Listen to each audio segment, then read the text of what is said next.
For more than 100 years, the Valley of the Kings has been one of the most famous archaeological landscapes on Earth.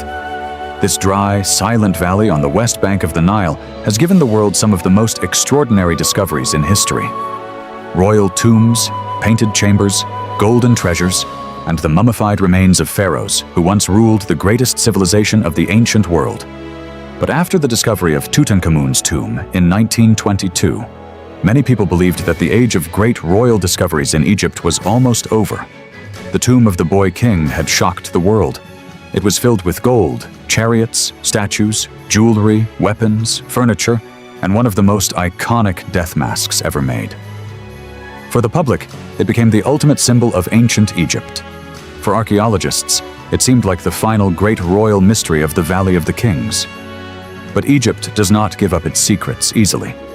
And in 2025, more than a century after Tutankhamun's tomb was opened, archaeologists announced a discovery that stunned the world again. In the rocky cliffs west of Luxor, a team of researchers found a previously unknown tomb. At first, they believed it might belong to a royal woman from Egypt's powerful 18th dynasty. But as they continued their work, they discovered fragments of alabaster vessels bearing the name of a pharaoh who had been missing from Egypt's royal burial map for more than 3,500 years. That name was Thutmose II, the husband and half-brother of Hatshepsut, the father of Thutmose III, and one of the most mysterious kings of Egypt's new kingdom. This was not a tomb filled with gold like Tutankhamun's. It was badly damaged. Much of its original content had disappeared long ago. Ancient floods had torn through its chambers, leaving behind broken fragments, debris, and traces of destruction. But sometimes, in archaeology, a few broken pieces can be more important than a room full of treasure. Because these fragments helped identify the long-lost tomb of a pharaoh whose burial place had remained unknown for thousands of years. And the discovery may not be the end of the story. It may be only the beginning.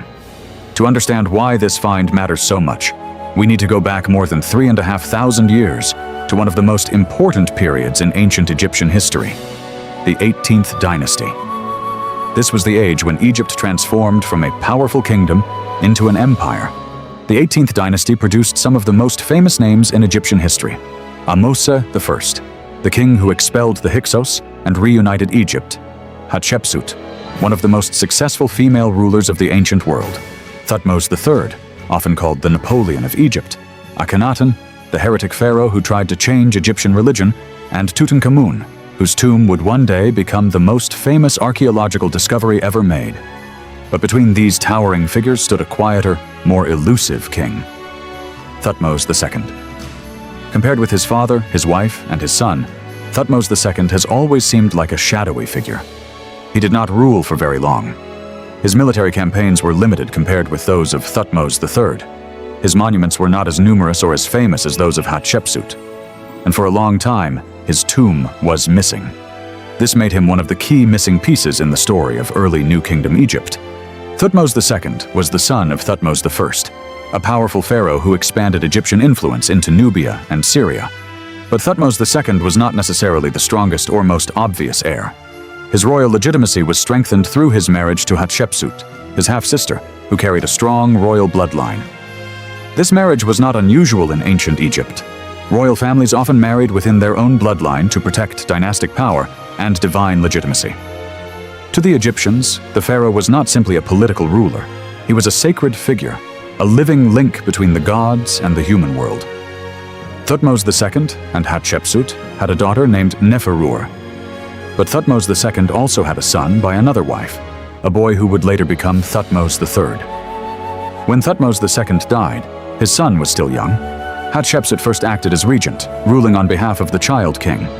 But over time, she took on more and more royal titles until she eventually declared herself pharaoh. This was extraordinary. Egypt had seen powerful queens before, but Hatshepsut went further. She presented herself with the full symbols of kingship. She wore the false beard of the pharaoh. She had herself depicted in traditional male royal form. She built monumental temples and launched trade expeditions, including the famous expedition to the land of Punt.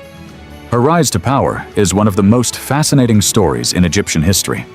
But it also makes the tomb of Thutmose II incredibly important, because his death created the political situation that allowed Hatshepsut to rise. Without Thutmose II's death, there may have been no female pharaoh Hatshepsut in the way we remember her today.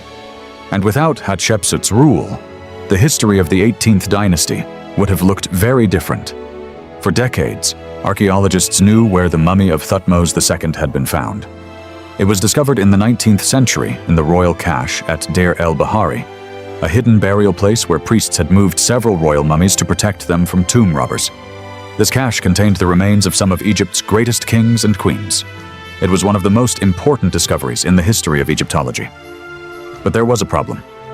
The cache was not Thutmose II's original tomb. It was a hiding place. The priests of later periods had gathered royal mummies from their original burial places and moved them for safety.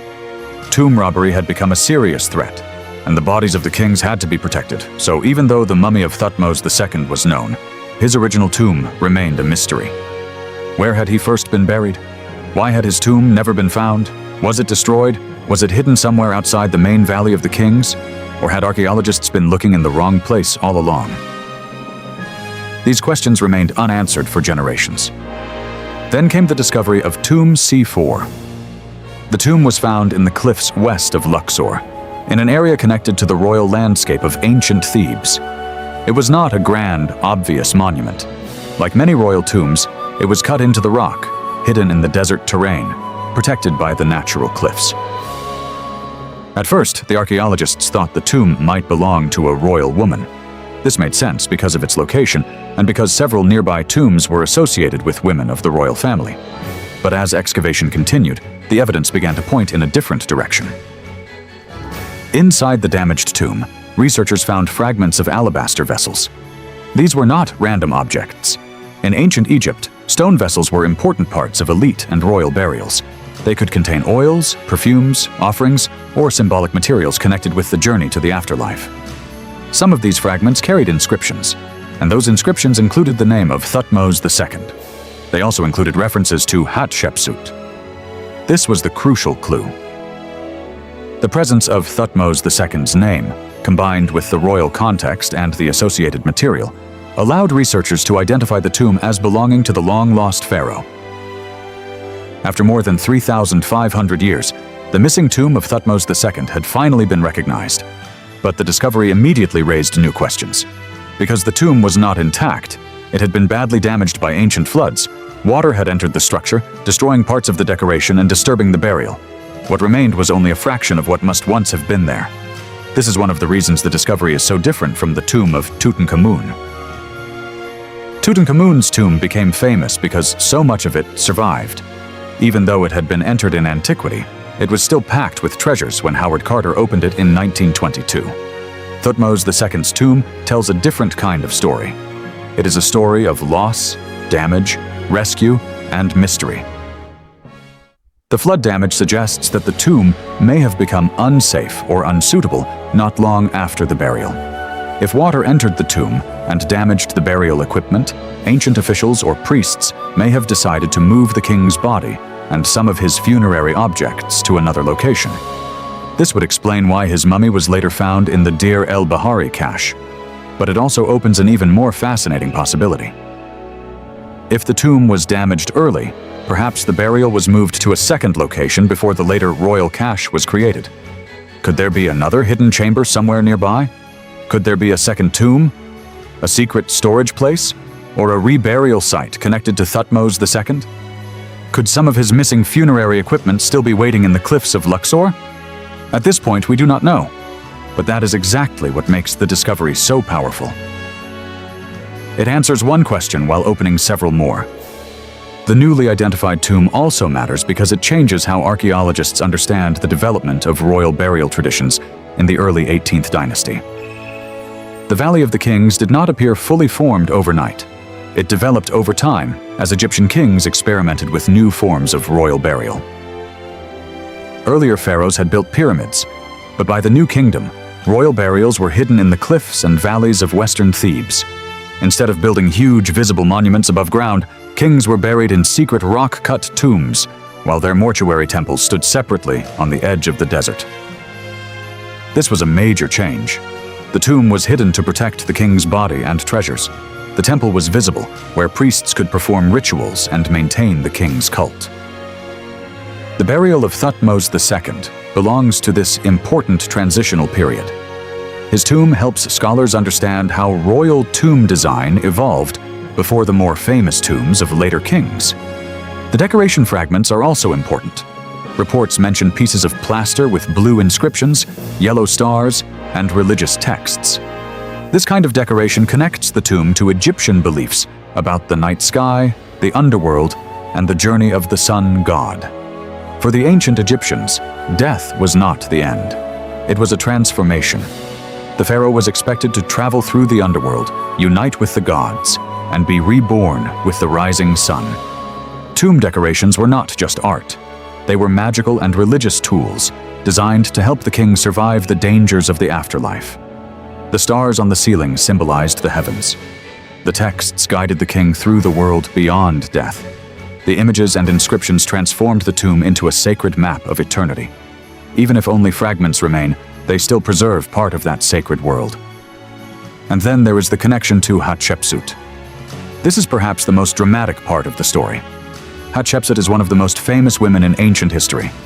She ruled Egypt not as a queen beside a king, but as king herself. Her reign was marked by stability, wealth, monumental building, and international trade. Her mortuary temple at Deir el-Bahari remains one of the most breathtaking monuments in Egypt. But Hatshepsut's rise was directly connected to the death of Thutmose II. When he died, the throne passed to the young Thutmose III, but Hatshepsut held the real power. Over time, she transformed her role from regent to pharaoh. This means that the tomb of Thutmose II is not just the burial place of a minor king. It is connected to one of the greatest political turning points in Egyptian history. It marks the moment before Hatshepsut's rise. It stands at the doorway between a short reign and one of the most unusual royal careers the ancient world had ever seen. That is why this discovery is so valuable. It gives archaeologists a physical place connected to a moment of dynastic transition, a death, a young heir, a powerful royal woman, and a throne that would soon be occupied in a way Egypt had rarely seen before. However, it is important not to exaggerate the discovery. This was not a golden tomb filled with untouched treasure. It was not another Tutankhamun, and it does not prove that a complete royal treasure is waiting nearby. But it is still one of the most important royal tomb discoveries in Egypt in modern times. Its importance is historical, not just visual. It helps complete the map of early New Kingdom royal burials. It confirms the original burial place of a pharaoh whose tomb had long been missing. It provides rare evidence connected to Thutmose II's funerary equipment, and it may point archaeologists toward further discoveries in the surrounding area. In many ways, this is how real archaeology works. Not every discovery is a golden mask. Sometimes history is rewritten by a broken vessel, a fragment of plaster, a damaged inscription, a name carved into stone. For the public, treasure often means gold. But for archaeologists, treasure can be evidence. And in this case, the evidence was enough to bring a lost pharaoh back into the story. Imagine the scene.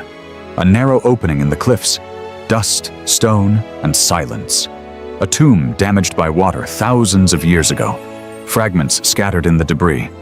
And then, among the broken pieces, a royal name appears, Thutmose II, a king who had been known from history, whose mummy had been found, whose family shaped the destiny of Egypt, but whose tomb had disappeared from the map. For more than 3,500 years, the desert kept that secret. Now the tomb has finally been identified, but the mystery is not finished. If the tomb was damaged by flooding, who entered it afterward? Who removed the king's body? Where were the surviving objects taken? Was everything eventually moved to Deir el-Bahari? Or was there an earlier hidden reburial somewhere nearby? These are the questions archaeologists must now investigate, and that is what makes this story so compelling. The discovery of Thutmose II's tomb is not simply an ending, it is a new beginning. A doorway into a forgotten chapter of Egypt's 18th dynasty. A clue to the rise of Hatshepsut. A missing piece in the story of the Valley of the Kings. And perhaps, just perhaps, a sign that the cliffs of Luxor are still hiding secrets the modern world has not yet seen. More than a century after Tutankhamun, Egypt has reminded us of something important. The age of discovery is not over. The desert is still speaking. And sometimes, All it takes is one broken inscription to bring a lost pharaoh back from the shadows of history.